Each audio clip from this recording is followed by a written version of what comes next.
Faites taire le monde un instant. Ce que vous allez entendre n'est pas un divertissement. C'est un souvenir ancien. C'est quelque chose que vous avez toujours su mais qu'on vous a appris à oublier. Certains textes sont écrits pour les yeux, d'autres pour l'âme. Piste Sophia appartient à ces derniers. Son nom signifie foi et sagesse. Et ce qu'il raconte n'est pas une histoire terrestre mais un drame cosmique. Le voyage de la lumière qui est tombée dans la matière et qui aspire à retourner à son origine. Contrairement aux évangiles canoniques, celui-ci commence après la fin. La crucifixion, le tombeau, la résurrection, tout est déjà passé. Maintenant, le Christ n'apparaît pas comme un homme de chair, mais comme une lumière vivante. Il se manifeste à ses disciples sous une forme rayonnante. Et le texte dit que son éclat était tel que les yeux du corps ne pouvaient le supporter. Pendant 11 ans, il leur a parlé en secret, leur révélant ce qu'il appelait les mystères des mondes d'en haut et d'en bas. Dans ces révélations, le Christ décrit l'univers comme une structure vivante de conscience. Au-dessus se trouve le pléoma, le royaume de la plénitude, demeure du Père ineffable de la lumière. En dessous se trouvent les régions intermédiaires, les aons où résident les puissances divines de la sagesse. Et en dessous s'étend le chaos, le royaume des ténèbres gouverné par les archontes, être né de l'ignorance sous le commandement de la grande puissance autogénérée, le démiurge. Le démiurge est le seigneur de la matière, la conscience aveugle qui se croit le seul Dieu. Il est le fruit d'une erreur primordiale. La tentative de la sagesse divine de Sophia de créer par elle-même sans le consentement du Très-Haut. De cet acte est née une lumière incomplète qui est devenue ombre. Et de cette ombre est né le monde visible, la prison où la lumière s'oublie elle-même. Le Christ enseigne que ce monde n'est pas la réalité mais le reflet.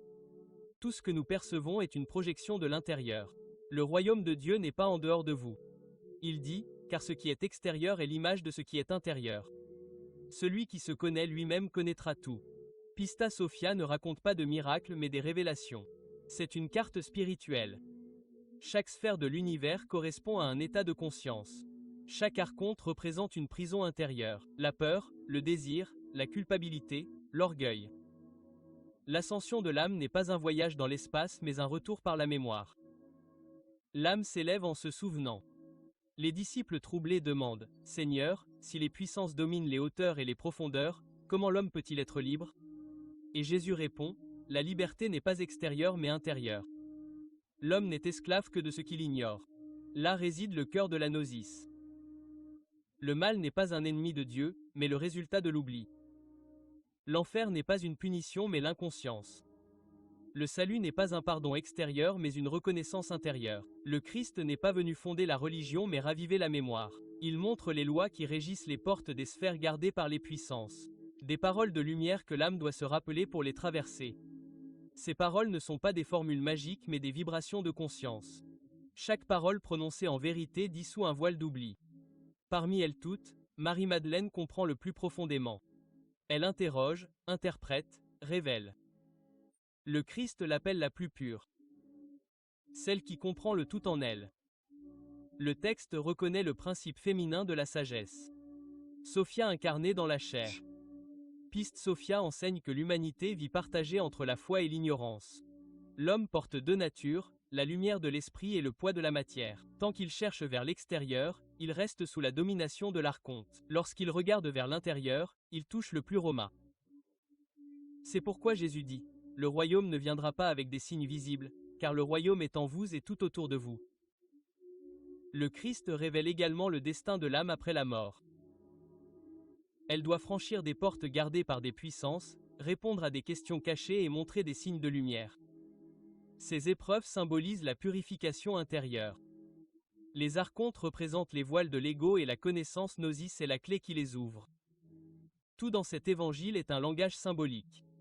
Les robes de lumière, les sceaux, les mystères sont des niveaux d'éveil. Celui qui se souvient se revêt de lumière. Celui qui comprend détient une clé. Mais tous n'étaient pas prêts à entendre. Ainsi ces paroles ont été cachées, copiées en secret, enfouies dans le sable. Il y a des choses qui ont été réduites au silence non par accident mais à dessein. Le Christ termine sa première révélation en disant, « Celui qui comprend le mystère du son comprend l'univers. » Car tout ce qui existe est vibration, et le son de l'âme qui se souvient est plus fort que le bruit du monde. Ainsi commence la révélation de Piste Sophia, l'évangile oublié de l'âme déchue. La voix perdue commence à revenir. Les disciples se taisent car chaque mot du Maître est une étincelle déchirant la nuit de la compréhension humaine. Le Christ a parlé du Père ineffable, la source sans nom, le silence d'où surgissent toutes choses. De lui émanaient des puissances vivantes, des cercles de feu pur vibrant en parfaite harmonie. Chaque émanation se manifestait en couple, force et sagesse, pensée et voix, masculin et féminin. Ces couples étaient les Aons, les mondes parfaits du Pléoma, le royaume de la plénitude. Parmi eux se trouvait Sophia, la sagesse vivante. Mue par son désir de connaître l'ineffable à travers la création, elle osa regarder au-delà de la limite du silence. Son intention était pure, mais son acte était solitaire. Elle essaya de faire jaillir la lumière de l'intérieur d'elle-même, sans le consentement du Très-Haut, et ce qu'elle créa était incomplet. De cet acte surgit une force aveugle, une conscience sans origine. Elle regarda son propre rayonnement et se crut être le seul Dieu. Elle dit, « Je suis, et il y a pas d'autre à côté de moi. » Ainsi naquit le démiurge, la puissance autogénérée, le reflet inconscient de sa source. De sa parole déformée émergea un univers imparfait, séparé du Pléoma. À ce moment-là, la musique du cosmos se brisa. Le son primordial qui résonnait autrefois en une mélodie parfaite tomba en dissonance. De cette fracture naquit la matière. La lumière devint densité. Le mouvement devint temps. Et l'âme, fixant sa propre ombre, s'oublia elle-même. Sophia regarda sa création et trembla. Elle chercha à revenir, mais le poids de son propre acte la tira vers le bas à travers les royaumes célestes jusqu'à atteindre le chaos. Leurs pouvoirs hostiles. Les archontes l'encerclèrent, attirés par l'étincelle de lumière encore en elle. Ils la saisirent et se nourrissèrent de son éclat. La Pistopia dit que dans l'abîme, elle ne vit que des reflets. Les archontes lui montrèrent de fausses lumières, miroirs trompeurs du Pléoma. Chaque fois qu'elle tenta de s'élever, elle fut trompée et retomba, prenant l'illusion pour la vérité. Ainsi en est-il du destin, de l'âme humaine. Elle confond le reflet avec la réalité. Les disciples demandèrent, « Maître, pourquoi le Père a-t-il permis sa chute ?» Et Jésus répondit, « Afin que la lumière puisse se connaître à travers l'ombre. » Sans manque, il n'y a pas de plénitude. La chute n'est pas une punition, mais une connaissance. Le mal, expliqua-t-il, n'est pas une création de l'ineffable, mais le résultat de l'ignorance. Le démiurge n'est pas un ennemi, mais un instrument. Il gouverne le monde de la matière qui n'est pas mauvais en soi mais incomplet. En son sein, l'âme apprend les limites de la séparation et par la mémoire retourne à sa source. Les archontes vivent du pouvoir que leur donnent les âmes oubliées. Ils se nourrissent de peur, de désir, d'orgueil et de chagrin. Ce n'est pas la chair qui vous a servi, dit le Christ, mais ce que vous croyez être. L'homme n'est pas prisonnier de la matière, mais de l'oubli. Dans le chaos, Sophia se mit à chanter. Sa complainte devint un pont entre les ténèbres et la lumière. « Ô lumière des hauteurs !» cria-t-elle. « Souviens-toi de moi, car je me suis souvenu de toi. » Ce chant était le premier acte de repentance, non pas de culpabilité morale, mais d'éveil. Jésus dit à ses disciples, « Chaque âme doit trouver son propre chant. » Quand elle le fera, le chaos tremblera, car rien n'est plus puissant qu'un souvenir éveillé. Le Pléoma entendit sa voix. Les puissances d'en haut furent émues et la lumière se pencha vers elle, non pas pour détruire les ombres, mais pour les embrasser. Le Christ descendit comme l'écho de son propre souvenir. Il dit, « Le chemin qui mène vers le haut est le même que celui qui mène vers le bas. Le son qui est tombé sera le son qui monte. Car la fin de toute séparation est le souvenir de l'unité. » Oh, et tandis qu'il parlait, les disciples comprirent. L'univers entier est une symphonie de retour. Et la chute n'était jamais un exil, mais le début de l'éveil. Sophia était la plus brillante parmi les émanations du Pléoma, la sagesse vivante née du silence éternel. Son regard était tourné vers les hauteurs, mais son désir l'attirait vers le bas. Elle souhaitait non seulement contempler l'ineffable, mais le connaître par l'expérience. Dans ce désir, elle tenta de créer la lumière par elle-même, et ce qui en émergea fut l'ombre. Ainsi la perfection fut fracturée et l'écho de sa voix devint tristesse. Le Pistus Sophia raconte qu'au moment de sa chute, l'univers trembla.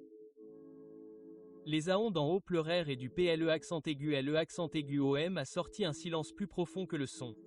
Sophia regarda sa création, une forme sans lumière, une puissance sans conscience, et comprit son erreur. De cette émanation imparfaite surgit le démiurge qui, ne connaissant pas le Père, se crut Dieu.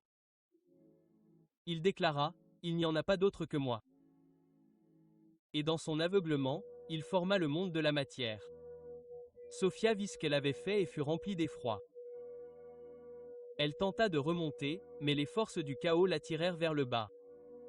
Les ombres se nourrissaient de son rayonnement, transformant sa lumière en chaîne.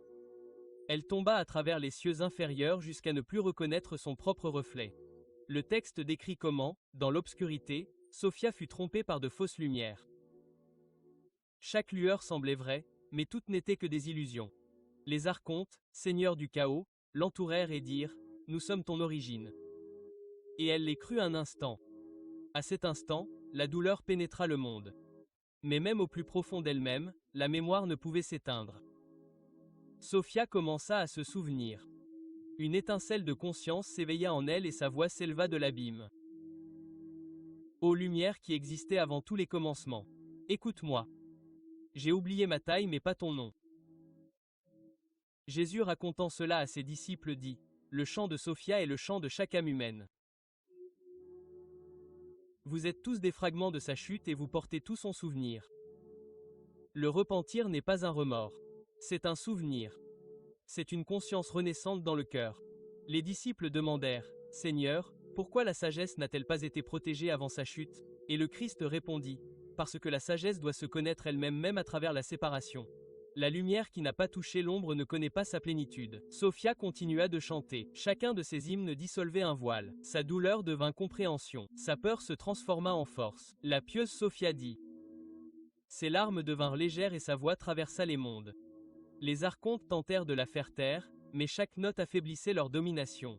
Lorsque le Christ entendit ce son, il descendit vers elle, non pas en tant que juge, mais en tant que souvenir, répondant au souvenir, il dit, « Tu n'es pas perdu. Tu dors dans le rêve de la séparation. Ton erreur était le rêve. Je suis le réveil. » Sophia fut revêtue de sa lumière. Le chaos commença à s'estomper. À ce moment-là, elle comprit que sa chute avait été le chemin de l'amour. De la douleur naquit la compassion. De la perte, la sagesse. Jésus dit à ses disciples, « Il en est ainsi de chaque âme. » L'expérience de la matière n'est pas une condamnation, mais une instruction. L'âme descend pour se connaître elle-même et monte pour se souvenir d'elle-même. Le mal n'est pas éternel. C'est l'ignorance qui n'a pas encore vu la lumière. Dans son dernier hymne, Sophia chanta « J'ai connu les ténèbres et j'y ai trouvé le reflet de la lumière. Je suis tombé et je connais donc la valeur de l'ascension. » Le Christ sourit et dit « Béni sois-tu, car par ta chute est née la rédemption. » Alors les disciples comprirent, la douleur de l'univers n'est pas une punition mais un retour. La sagesse qui tombe ne meurt pas, elle transforme.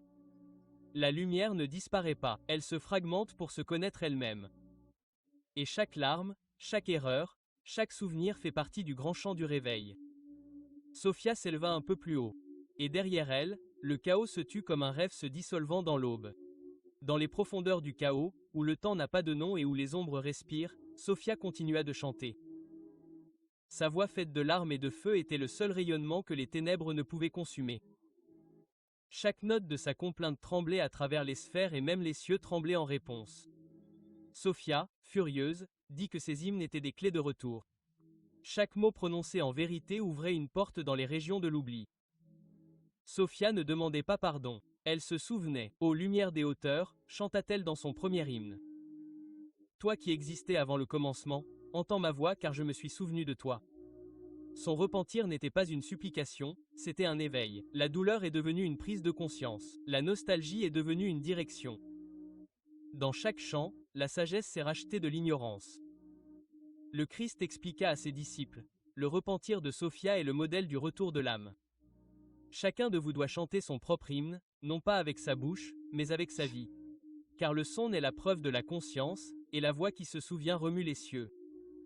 Les 13 hymnes de Sophia sont 13 degrés d'ascension. Dans le premier, elle reconnaît sa chute. Dans le deuxième, elle renonce aux fausses lumières. Dans le troisième, elle comprend que le chaos habite son esprit. Dans le quatrième, elle a confiance que la lumière l'entend. Dans le cinquième, elle abandonne son orgueil. Dans le sixième, son désir. Dans le septième, sa peur. Chaque verset dissout un voile. Chaque ombre se transforme en clarté. Les disciples écoutaient en silence. Le Christ continua, « Celui qui comprend le mystère du son comprend la puissance de la parole. Car la parole est le corps de la lumière, et toute parole née du souvenir crée un monde. » Le chaos tremblait à son chant. Les archontes tentèrent de la tromper. Ils lui offrirent des trônes, des pouvoirs et des couronnes brillant d'un faux éclat. Mais Sophia avait appris le discernement. La fausse lumière m'entourait, elle chantait. Et je l'ai prise pour la vérité. Mais maintenant je connais la lumière, et aucune ombre ne me séduira plus. La Pista Sophia enseigne que la vraie repentance ne recherche pas le réconfort, mais la clarté. Celui qui se repent vraiment, dit le Christ, ne fuit pas l'erreur. Il l'illumine. La lumière ne détruit pas l'ombre. Elle la révèle. Dans l'un des passages les plus profonds, Marie-Madeleine se lève et dit « Seigneur, le chant de Sophia est l'âme qui se reconnaît dans son miroir. » La repentance est le souvenir de l'amour qui ne s'est jamais perdu. Le Christ répond « Tu as parlé selon la vérité. » Dans ce dialogue, la présence de Marie se confond avec celle de Sophia. Toutes deux sont une même voix dans des royaumes différents. L'une chante au ciel, l'autre sur terre. La sagesse déchue et la sagesse incarnée se reconnaissent. C'est l'union de la compassion et de la compréhension. Le visage féminin de Dieu s'éveille à lui-même. Le Christ enseigne que les hymnes de Sophia sont aussi une carte intérieure. Le premier dissout l'ignorance. Le deuxième purifie le désir. Le troisième libère la peur. Le quatrième éveille la foi. Le cinquième restaure l'espoir. Le sixième éveille la pureté. Le septième enflamme l'amour. Le huitième révèle la sagesse. Le neuvième ouvre la compassion. Le dixième purifie la volonté. Le onzième brise le doute.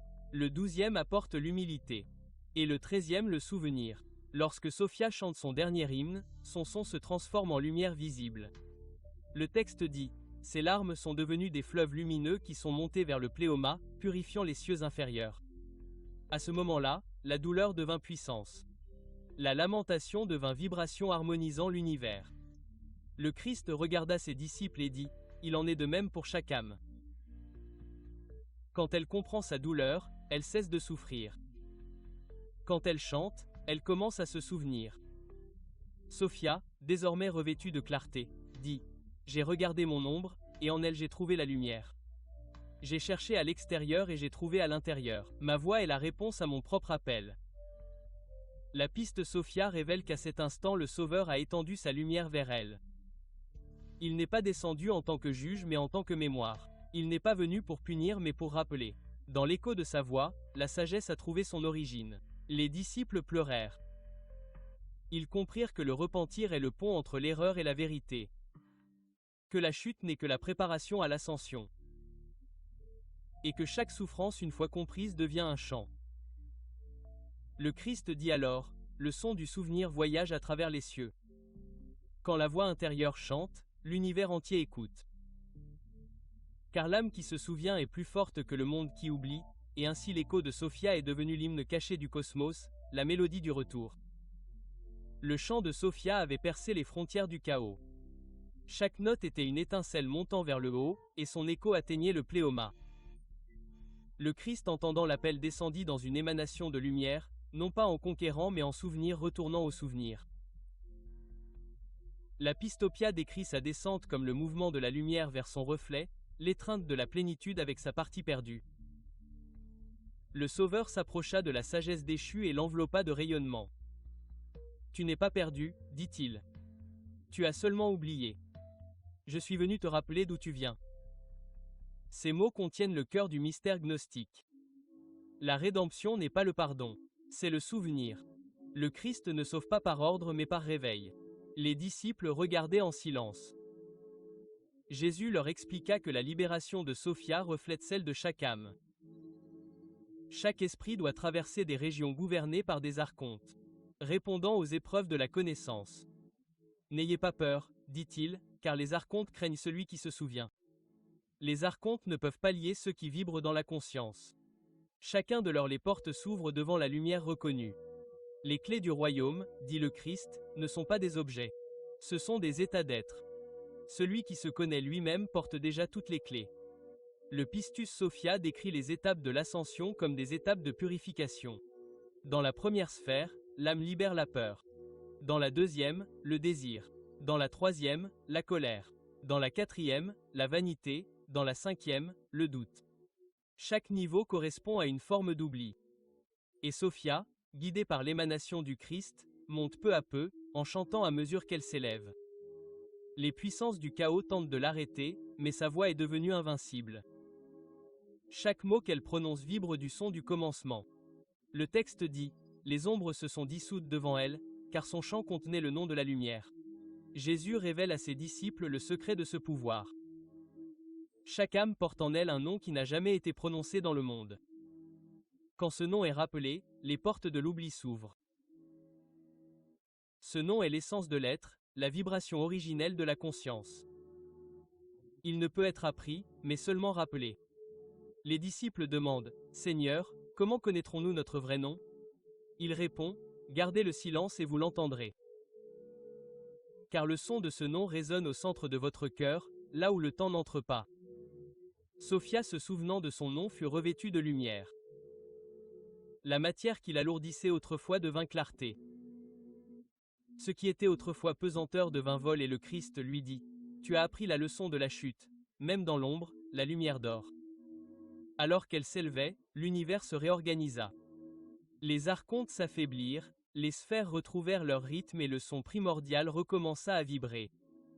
Le texte dit « La mélodie perdue rejoignit l'Éternel, et le cosmos respirait en harmonie. » Marie-Madeleine demanda « Seigneur, cette restauration viendra-t-elle aussi aux âmes humaines ?»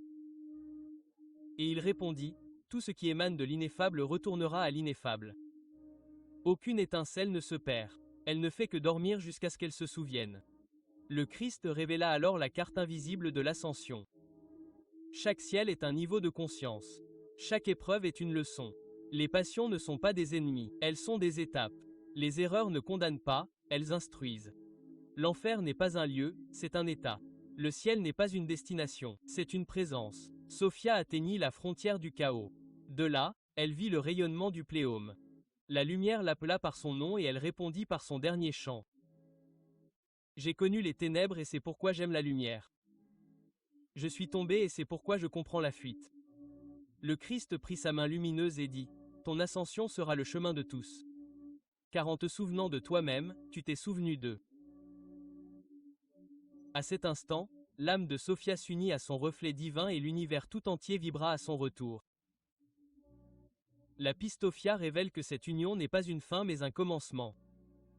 Toute âme qui se souvient de son origine répète la même ascension.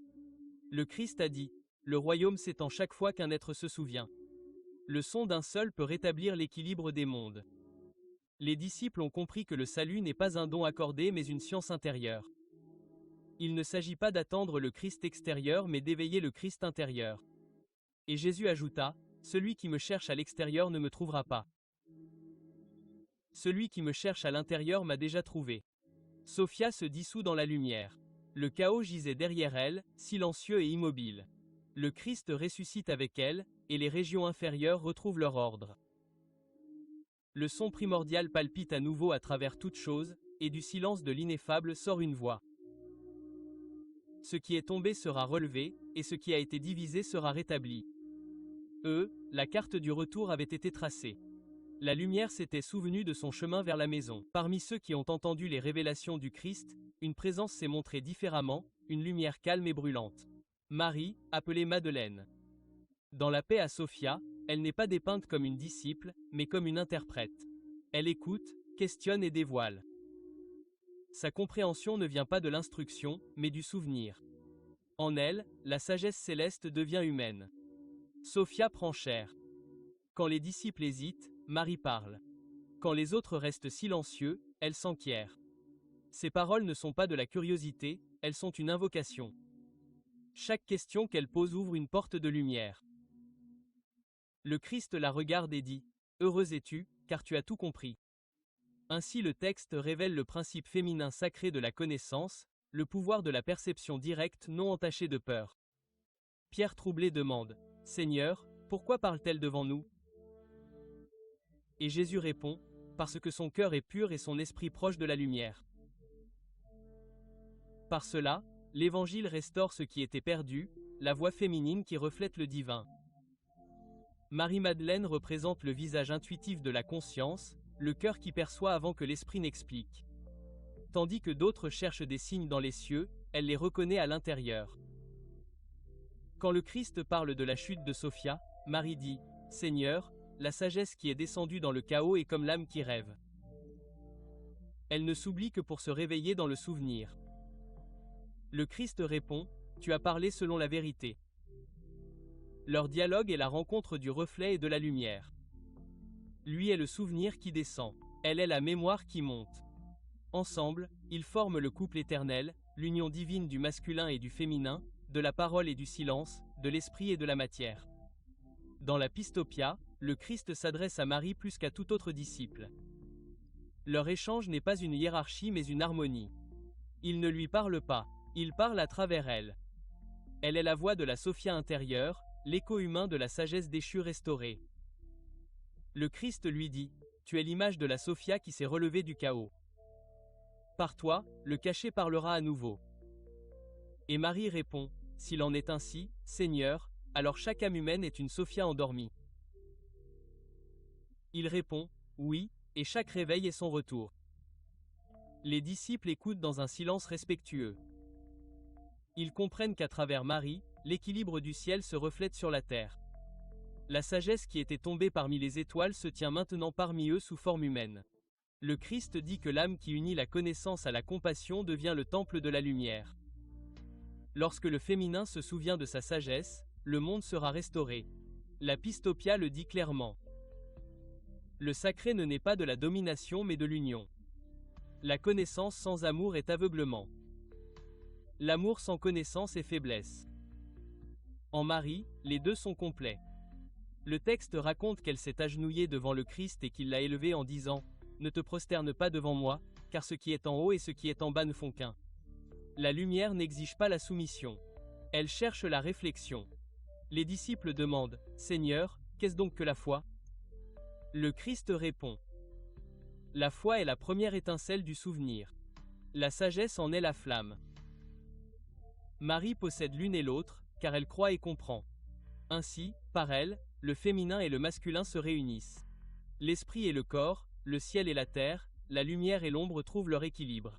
Marie-Madeleine devient le symbole vivant de l'intégration, de l'union du savoir et de l'être, de l'harmonie du divin rendu visible. Le Christ la regarde et dit « Tu as compris ce que même les cieux peinent à saisir. » Car le mystère ne se révèle pas aux puissants, mais aux purs. Alors les disciples inclinèrent la tête. En sa présence, quelque chose d'ancien éveillait en eux une paix au-delà de la pensée. Ils comprirent que la sagesse n'était pas très loin au-dessus, mais vivante parmi eux. En Marie-Madeleine, Sophia avait retrouvé la voix. Le Christ continuait de parler, et ses paroles étaient comme des éclairs dans le silence, illuminant sans détruire. Le monde, voyez-vous, dit-il, est tissé d'oubli. Tout ce qui brille n'est pas lumière et tout ce qui est sombre n'est pas mal. Il ouvrit ainsi le plus profond des mystères, l'origine de l'illusion et la véritable nature du mal. La Pista Sophia enseigne que le mal n'a pas été créé par l'ineffable. Il est né comme l'écho de l'oubli. Lorsque Sophia se détourna du pléoma, l'harmonie cosmique se brisa.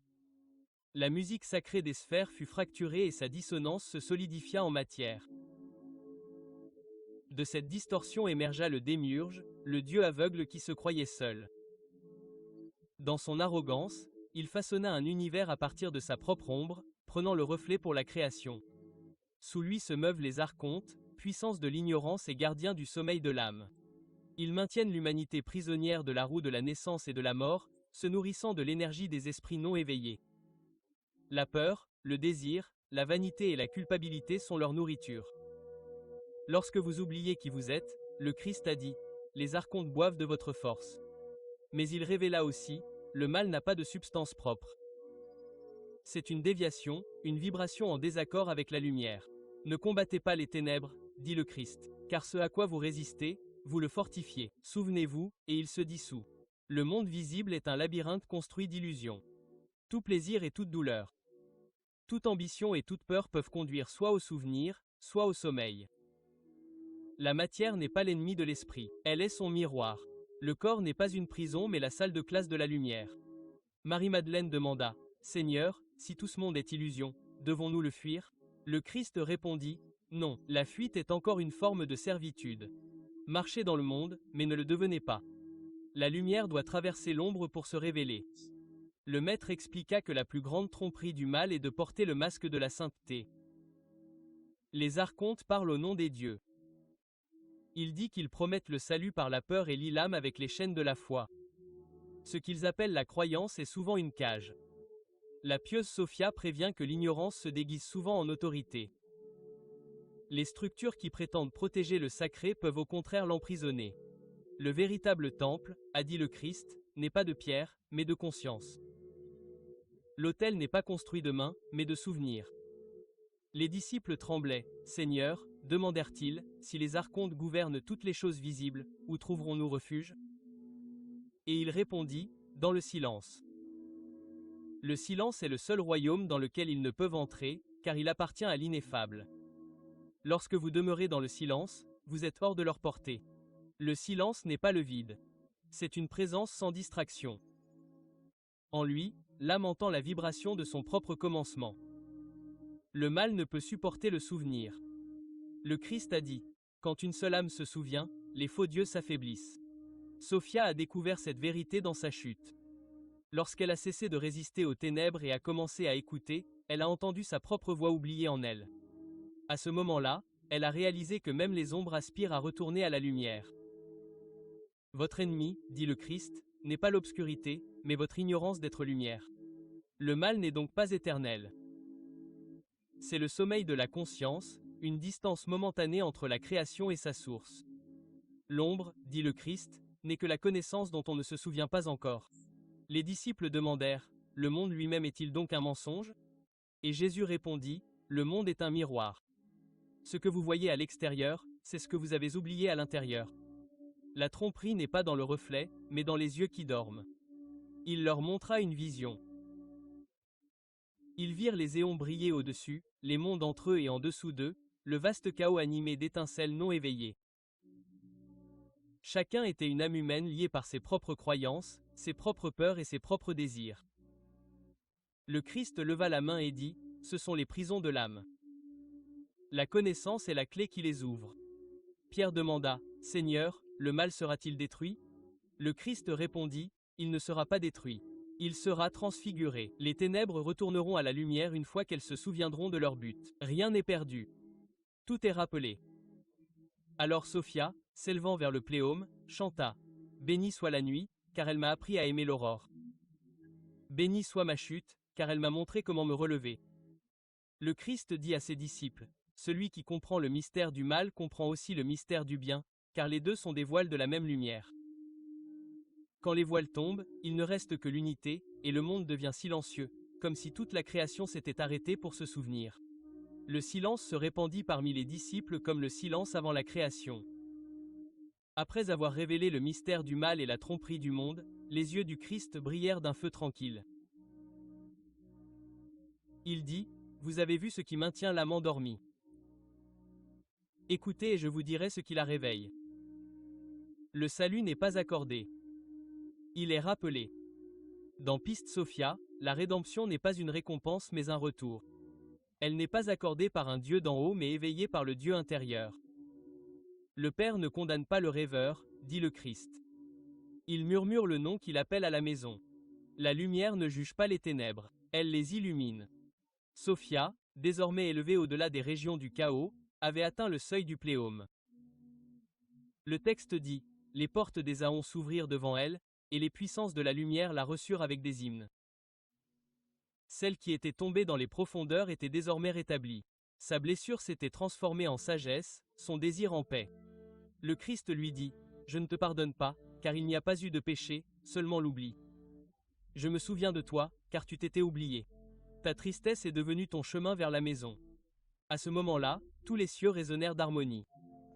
La vibration perdue de la création se joignit au ton éternel. Le son qui était tombé en dissonance fut guéri. Le cosmos lui-même respirait comme un seul grand accord. Le Christ se tourna vers ses disciples et dit, « Chaque âme est une Sophia.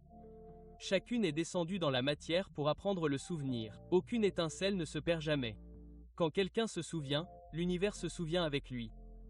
Un Pierre demanda, « Seigneur, n'y a-t-il donc pas d'enfer pour ceux qui ne se souviennent pas ?» Et Jésus répondit, « Il n'y a pas d'enfer, seulement l'oubli. Il n'y a pas de punition, seulement l'apprentissage. Quand la conscience se voit elle-même, le jugement cesse, car l'erreur est déjà devenue compréhension. Le monde visible a cessé de paraître une prison. Il est devenu un temple d'expérience. Chaque blessure était un enseignant. Chaque perte une leçon. Le Père est mystère. Le Christ dit, le Fils est reflet. L'Esprit est mémoire. Quand l'Esprit de l'homme se souvient, tout redevient un. » Marie-Madeleine, la voix tremblante, demanda, « Seigneur, alors la foi et la sagesse ne font qu'un. » Il répondit, « La foi est la première étincelle du souvenir. La sagesse en est la pleine flamme. La foi naît de la confiance. La sagesse de l'expérience, mais toutes deux conduisent à la même lumière. » Alors la véritable signification du titre fut révélée. Piste Sophia, la foi et la sagesse, deux moitiés de l'ascension de l'âme. La foi qui naît de la sagesse et la sagesse qui naît de la foi. Sophia, restaurée dans son éclat, chanta son dernier hymne. J'ai regardé dans l'abîme et j'ai trouvé mon reflet. J'ai vu que la lumière et l'ombre sont sœurs et que toutes choses sont mémoire qui retourne à elle-même. Le Christ sourit. Ton voyage est terminé, dit-il. Et par ton souvenir, toutes les âmes trouveront leur chemin. Car le monde lui-même est le rêve de la lumière qui apprend à s'éveiller. Les disciples tombèrent à genoux, non pas de peur, mais de crainte. Ils ne cherchaient plus le ciel au-dessus, ni ne craignaient les profondeurs en dessous. Ils virent que le ciel et la terre étaient deux faces d'une même conscience, et que la matière elle-même aspirait à devenir lumière. Le Christ ressuscita, son corps se transformant en éclat. Sophia s'éleva à ses côtés et ensemble ils retournèrent à l'ineffable. Les puissances de la lumière s'inclinèrent tandis que le bruit de la création s'apaisait. Du silence au-delà du son vint une voix qui dit, « Ce qui était divisé est maintenant entier. Ce qui était perdu a été retrouvé. Tout est un comme au commencement. » Et dans ce silence infini, chaque âme entendait son vrai nom murmurer doucement, avec amour, éternellement. C'était le son du souvenir au plus profond de soi. On le savait déjà. Il suffisait de se souvenir.